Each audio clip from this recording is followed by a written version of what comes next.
Hey guys, and welcome back to Chapter 22 of Caraval. Day 4 of Caraval. The world tasted like lies and ashes when Scarlet woke.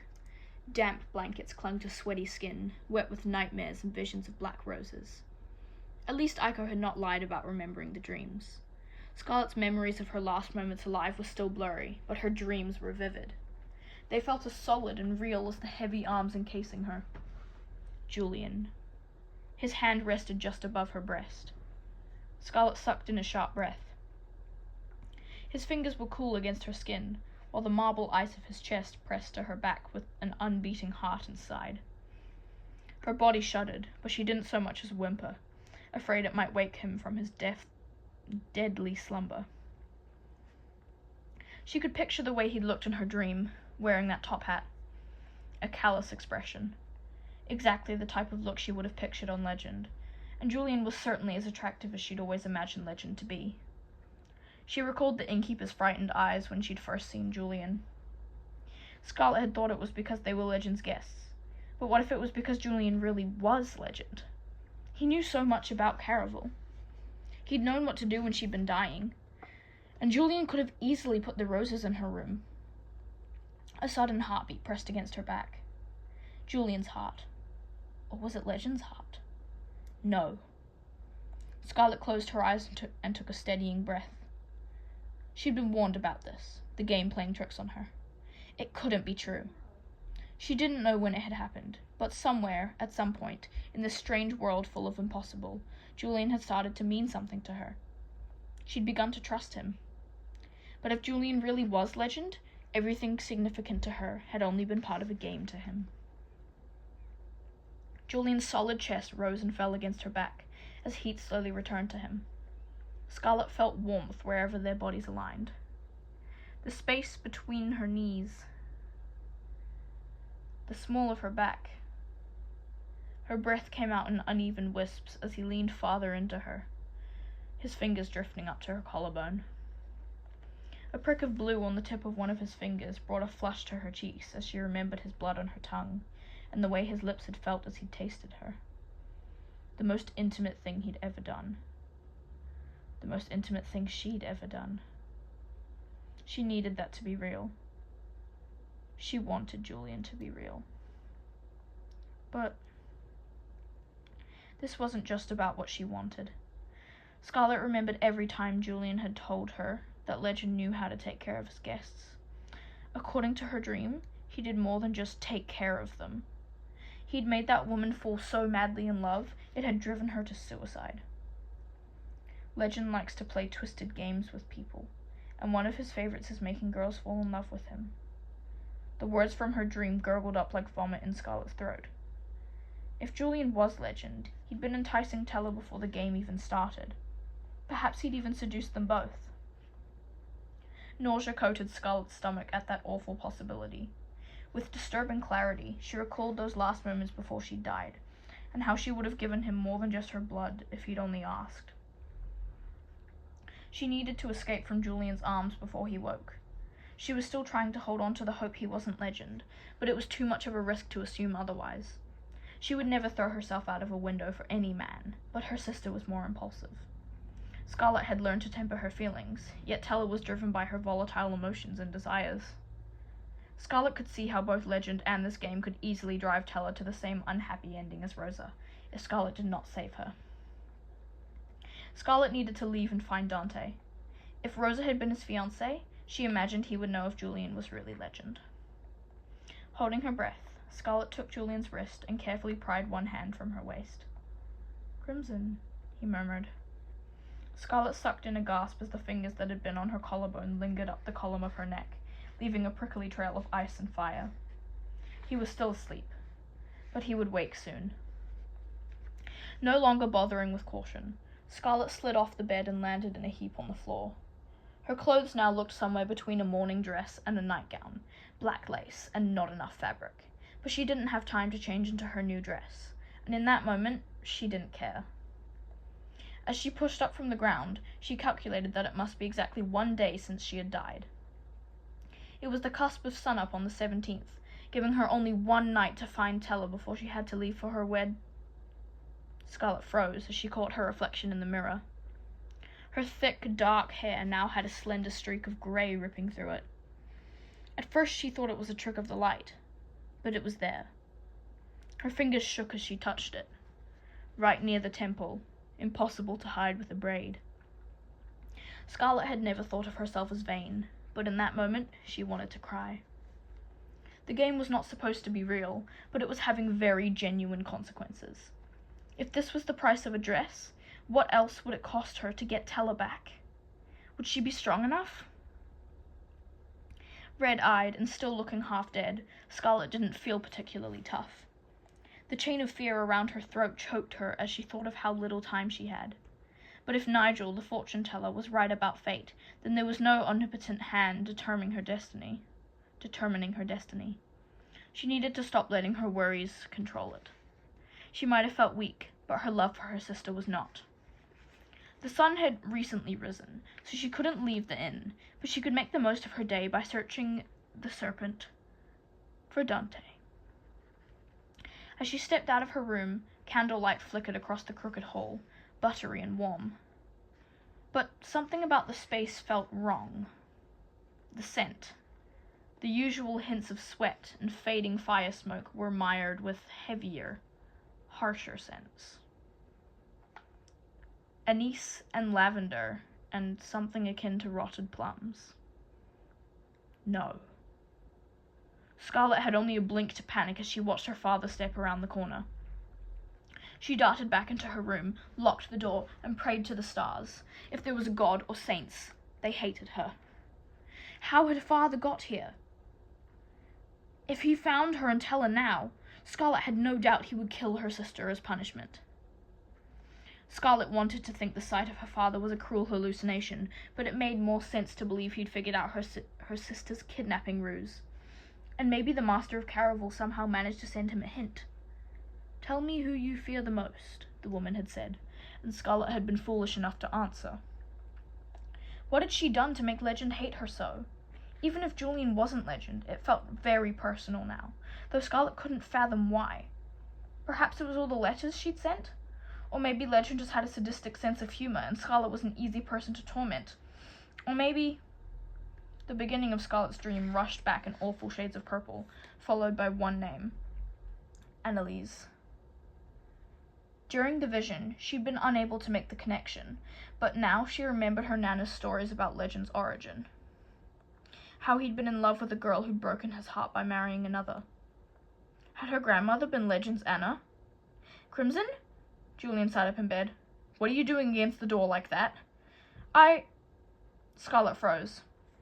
His wild dark hair framed a face cloaked with convincing concern, but all she could see was the soulless look Julian had worn as he watched the funeral procession of the girl who'd killed herself after he'd made her fall in love with him. Legend. Her heartbeat pounded. She told herself it wasn't true. Julian wasn't Legend. Yet she pressed harder against the door as Julian pushed up off the bed and stalked toward her, his steps surprisingly sure and even for someone who'd just awoken from death. If he was Legend, somewhere in this magical world he'd built was her sister. Scarlet wanted to demand an answer. She wanted to smack him in the face once again, but tipping her hand right now would not help.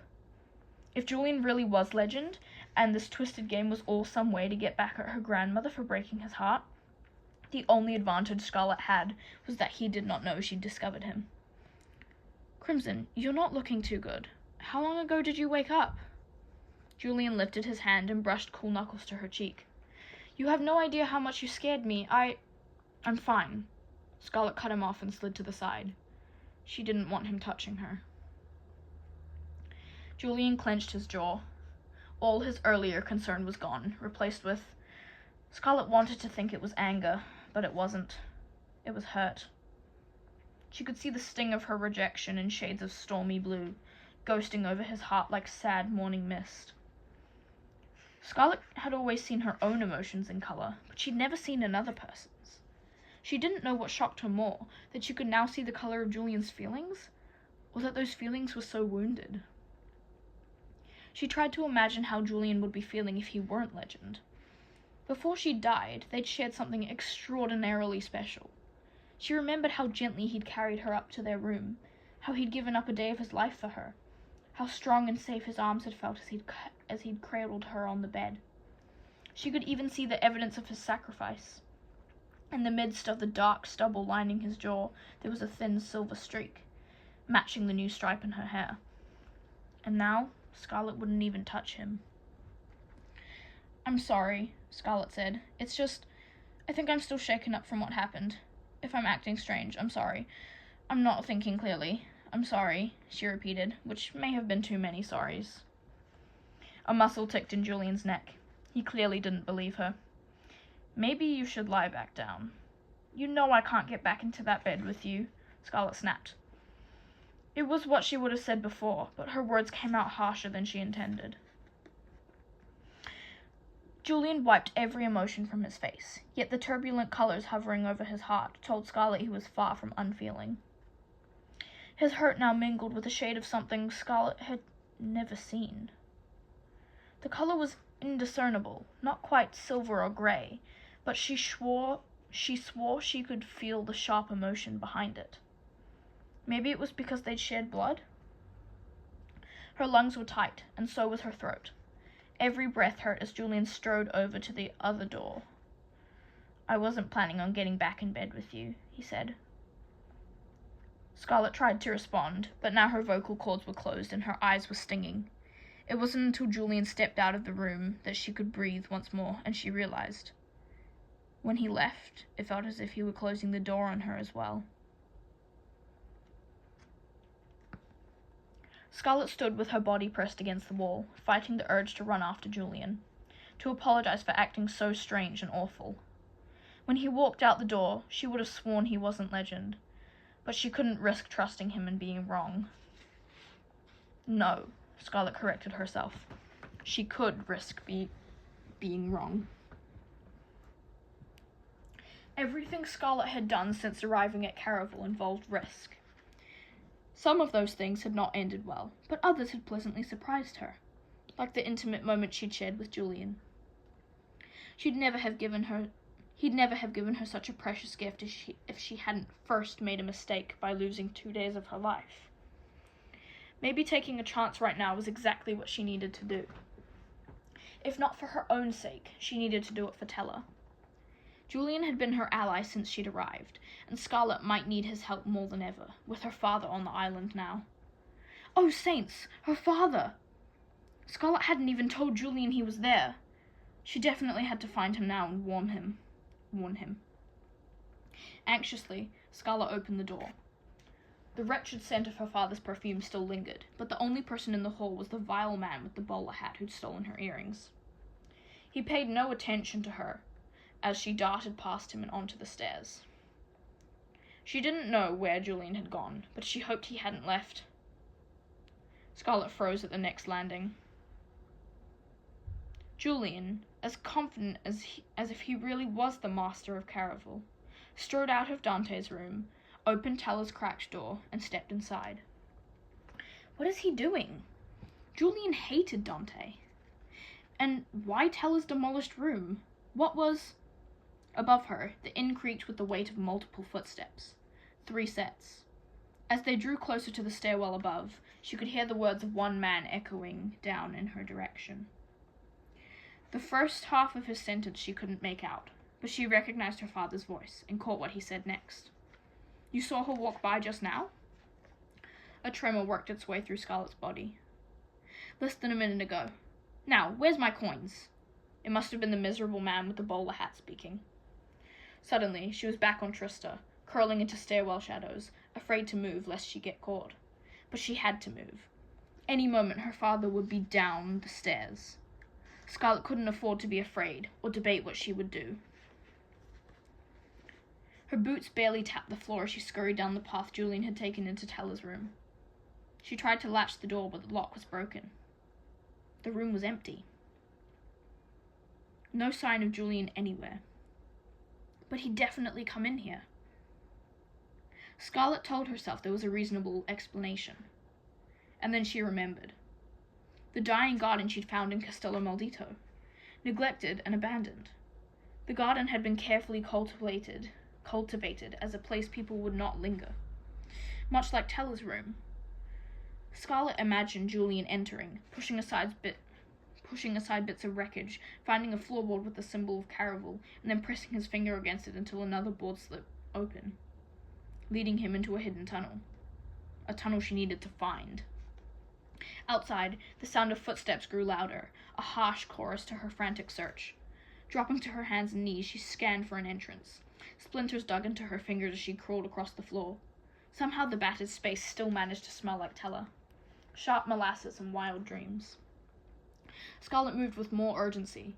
She had to find her sister before their father caught either one of them. Inside the fireplace, all the bricks were covered with soot, but her eyes latched onto a lighter smudge, as if someone had just pressed a thumb to it. Underneath, the symbol etched into the firebox wall was dirty, hard to see, but the tip of Scarlet's finger tingled as she touched the same spot. For a panicked second, nothing happened. Then, slowly, the fireplace shifted, bricks grinding apart to reveal a set of rich mahogany stairs. The sconces lining them burned with glowing orange coals, revealing a well-worn path down the center, as if someone travelled them often. Scarlet imagined Julian taking these steps every time he'd snuck away or disappeared. It still doesn't mean he's legend. But Scarlet was having a harder time believing that now. If he wasn't legend, why else did he have so many secrets? Even if he wasn't seducing Tella whenever he was away from Scarlet, Julian was definitely hiding something.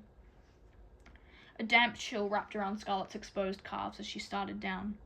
Even though she was very much awake, her dress remained thin as a nightgown and fell barely past her knees.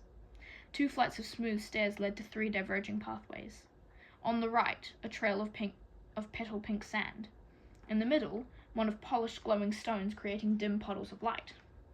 To her left, brick. Torches covered in white flames lit the open mouths of all her options. Each route contained multiple sets of boot prints in a variety of sizes. She imagined any tunnel could hide her from her father, but only one could lead to Julian, and possibly to Tella if Julian really was legend. The tunnels could also lead to madness, Scarlet thought, but she would rather face that possibility than her father. Closing her eyes, Scarlet listened. To her left, trapped wind beat against walls. To her right, water rushed. Then, down the middle, larger, heavier steps beat forward. Julian! Quickly she followed, relying on the steady press of his footfalls to guide her. They seemed to grow louder as the temperature of the path became colder, until the footsteps stopped. Vanished. Wet chills licked the back of her neck. Scarlet spun, afraid someone was behind her, but it was only the silent corridor, full of stones that were rapidly losing their glow. Scarlet started running faster, but her foot caught on something. Tripping forward, she reached out to steady herself against a damp wall, only to lose her balance once more as she caught sight of the object she'd stumbled upon. A human hand. Bile rose in her throat. Acid and acrid. 5 tattooed fingers stretched out as if reaching for her. Somehow she managed to hold back her scream, until she looked down the hall and saw Dante's twisted dead body, and Julian standing over it.